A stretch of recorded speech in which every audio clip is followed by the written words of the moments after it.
Welcome and thank you so much for coming out this concert, Mountain Winds. We are so pleased to be here. Thanks, Dr. Underwood, for allowing us to be in this space. There seems to be nobody else here on campus, so I don't think it was really booked too hard, but we're excited to be here. The first piece you heard was one of my favorite Paso Dobles, Spagnicani, and then the last one was by a composer by the name of Percy Granger. I know you're not maybe have favorite composers as far as band directors go like myself, but Granger is certainly one of my favorites. The next piece we're going to play is kind of a prelude to our next concert. Here's a shameless commercial. 2 weeks from tonight, we'll be at the Laurel Ridge Country Club, where we're going to play an all-pops concert, all by music of John Williams. If you don't know who John Williams is, you're probably not being truthful to yourself, because you may not know who he is. But he did several movies over his career, wonderful themes throughout Star Wars and Close Encounters and Jaws and E.T. and Jurassic Park and on and on and on and on. Okay? So a lot of wonderful music. Our concert at Laurel Ridge will be all John Williams. We're going to play a couple pieces tonight, also by him. This first piece is a piece from called Victor's Tale, from a movie called The Terminal. If you haven't seen that, it's a really great movie, but this is a wonderful piece written specifically for clarinet and band and orchestra accompaniment. So we are so pleased and so excited to have our first chair clarinet play for you tonight, Mr. Bruce Buchanan. So.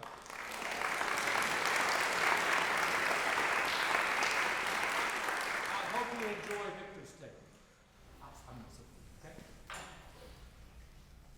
If you haven't seen the movie, I promise there are no spoilers ahead in what I'm about to say. But I think you'll understand the music a little better if you know a little bit about the character. As Tim said, he's played by Tom Hanks, and he's from a fictional Eastern European country. And in the beginning of the movie, he's flying into New York's JFK airport, and because of things that happen while he's in the air, he cannot legally go into New York, nor can he legally go back home to his Eastern European country. So he has to live in the airport. And because he's from this fictional Eastern European country, Spielberg wanted the music to have a feeling of klezmer music. And even if you don't know what that is, I'm sure you've heard klezmer music, and you'll hear me kind of go into the klezmer sound in a couple of places in this piece. As you might expect, since Tom Hanks plays this character, he's a little bit like the Eastern European version of Forrest Gump. He's intelligent, he's witty, he's resourceful, and most of all, he's full of surprises. And I think you'll agree that John Williams, as he always does, really captured the character of Victor very well.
How about another round of applause for that?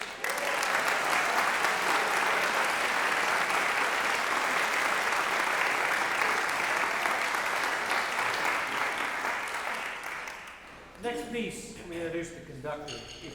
Most of you, I'm sure, know Bob. I'm not sure exactly the last course met Bob. I went to college with his son, and I'm here today because of him.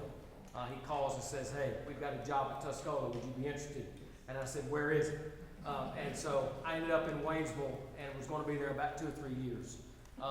29 years later, I retired, and then was so fortunate this past year to be able to come and sit in the same office that he did, made this wonderful marching band what it is. So please welcome one of the founding conductors of the Mountain Winds, Mr. Bob Buckner.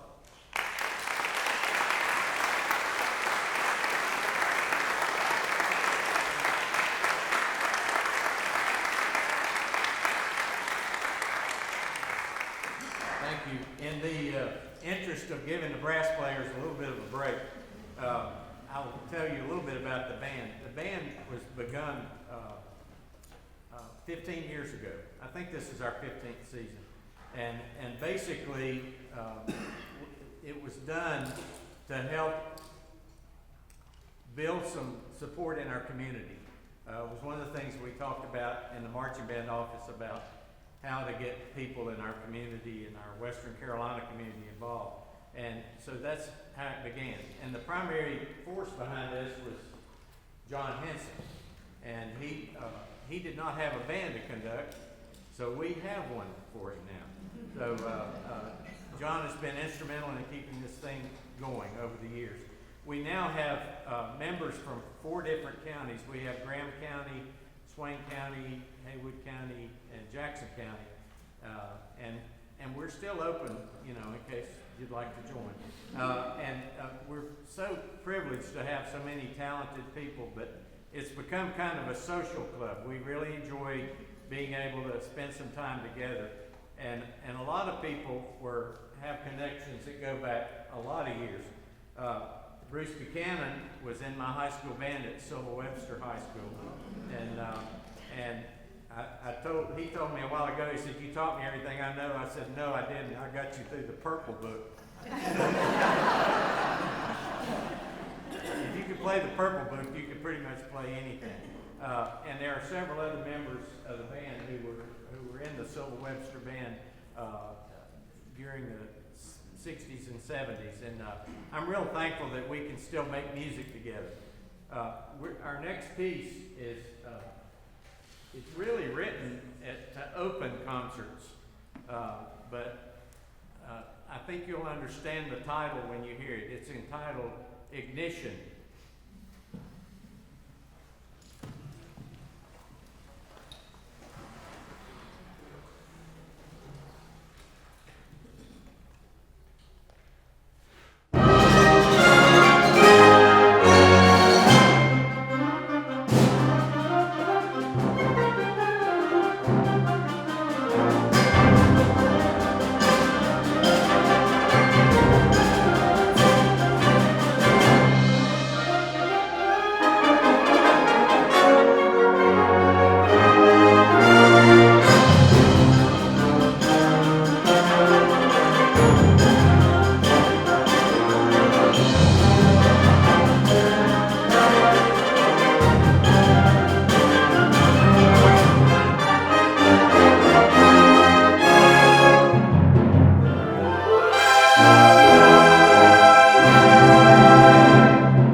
Great things about community band is as you look on stage, try to figure out the age range.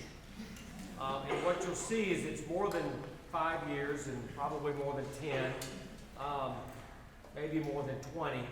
So you know, when you play sports, and I love sports, I do, but at some point your body stops and you just can't play competitive sports. If you're a football or basketball player, you see even the professionals retire. You know, if they're playing past 40, well, look what you can do with music.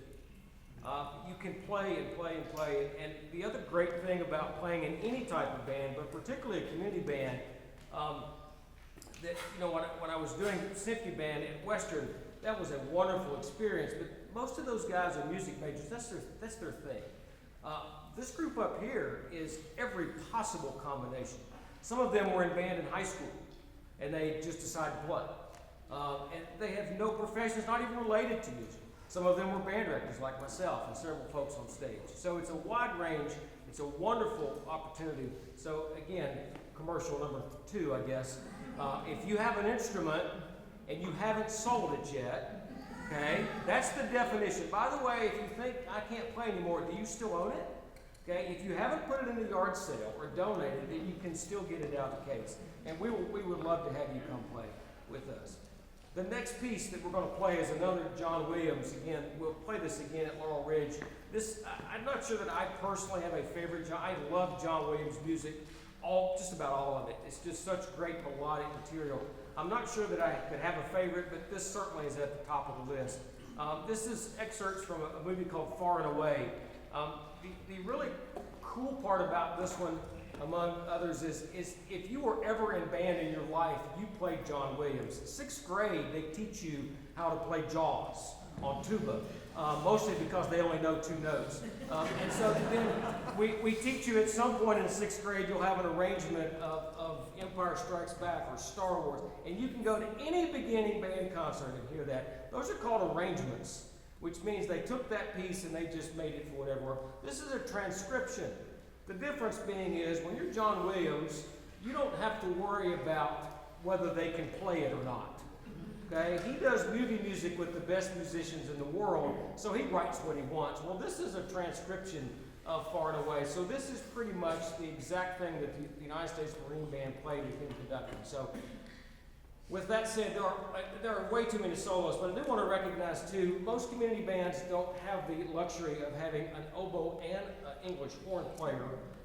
Both graduates of Florida State, so no pressure there. Now,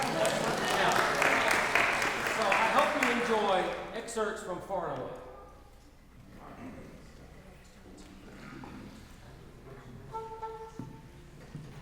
Yes.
can see the progression.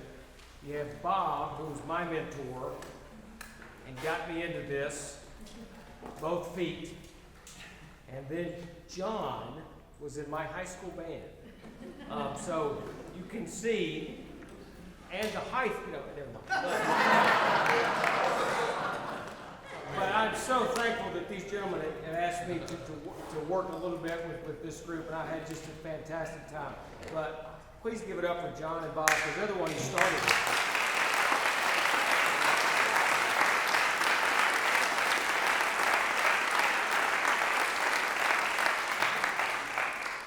So, Mr. John, it's all you. I know we've talked a lot tonight, but we have a captive audience, so we're going to keep talking. I did not tell Tim or Bob I was going to do this, and I'll be honest, I've not thought about it much, but I feel compelled to do it. The next piece is called The Music Man. And it's funny how music and things we do as professionals, and I was a music professional for a while, it brings back memories when you hear music. And we had a rehearsal, and I sparked a memory of Bob when I was here as one of Bob's assistants working with the band program in the School of Music. Terrence Mann, who was the musical theater director at the time, he came up to the office and he sat down with Bob and said, "Hey, we're going to do The Music Man. We need 76 trombones, and we need marching band involvement and wear a uniform and all this stuff." So that was kind of the first touch of this piece. And Bob, like he always was very much like, absolutely, and we need to do it like this, and we need to have fireworks and all the other things. So that was the first thing. The next thing was, I think it was around Bob's retirement, the community celebrated Bob's life as a band director, because he was a great influence at Smoky Mountain High School and at Western, and we did a concert over at the park, and he had his grandchildren. Donna probably remembers this. His grandchildren followed him around. He had a Shako on, and we played 76 trombones. But what, and bear with me. What I want to get into here, though, is that Tim and Bob are right. This band would not have existed if it had not been for Bob Buckner, because Bob influenced me when I was one of his assistants, and always challenged me to do things and better myself as a musician, which got me the bravery to do this. Okay? And then, like any great mentor, he supported me, pushed me through it, helped me in the good and the bad, advised me in all the things. If it had not been for Tim Wise, I would not have come and been a band director. And I want to say a few things about both these guys for just a moment. Number one, Bob just turned 80. And you've never met a more passionate man at 80 years old. And most of the people on this stage, I think, would agree that he has influenced them in some way. And now that I'm out of music for a profession, I realize every day, every interaction is an influence. We either influence people in a positive way or a negative way. Every interaction we have is either going to be, I made their day a little better, or I made their day a little worse, or they did it for me. And one of the biggest lessons Bob always taught me, and the people in the band, which many of you were in the band, was caring about people, being on a team, working hard, winning together, and losing together. And that's what we do. And now that I'm out of music and I do it every day, I see it more than I ever have before. So I want to thank you for that, Bob. And so let's give Bob a round of applause.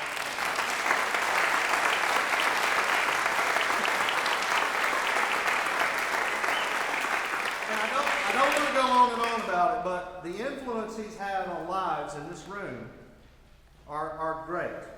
And they're many, and we're all blessed to have been a part of it. Let's move to Tim for a moment. Okay? Everybody knows about the band program here at Western. Okay? If it hadn't been for the band program here at Western, I wouldn't have met my wife, I wouldn't have had my kids. There's so many influences in my life that it provided for me, my friends, some of my closest friends on this stage, I met here because of that band program. This past year, as you know, Tim came out of retirement to help foster and continue that dream that we all worked hard for. when I was working with Bob and Matt and all the students and many people in this room, we had a dream and a vision, and we worked hard for it. We worked all the time, blood, sweat, and tears, the things that people don't even need to know about. But Tim decided, like a fool, to come out of retirement and to take up band directing again. And that was not an easy decision on his part, but I'm so thankful that he did, because he continued that legacy that Bob started, that I was lucky enough to be a part of, which created this band, which is why we're here tonight, which is why you're here tonight. So I also want to thank Tim for all you've done.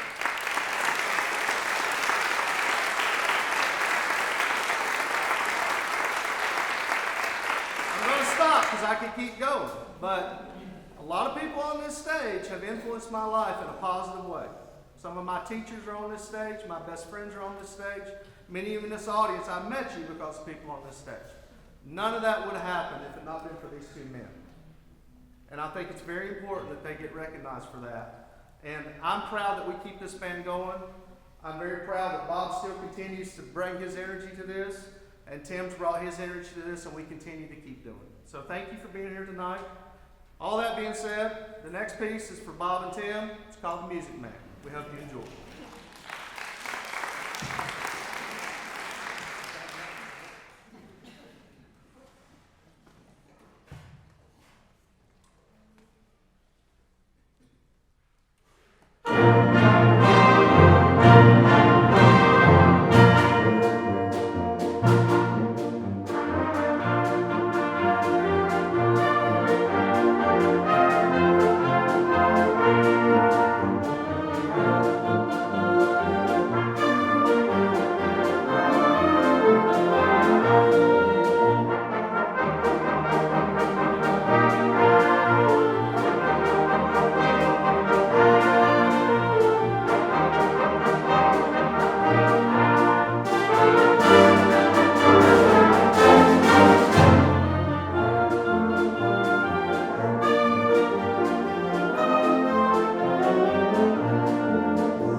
All right, that's all the love they get tonight. That was enough. Our last piece, Dance Bacchanal, we've enjoyed playing this. It's been a challenge for the band, but they've really come along. They've done a great job. I want to reiterate what Tim said. I want to thank Western Carolina. I think Margie's in the audience. Margie, thank you for having us tonight. Western's been a gracious host for us tonight for our concert. I also want to thank Matthew and Smoky Mountain High School for letting us rehearse at their place.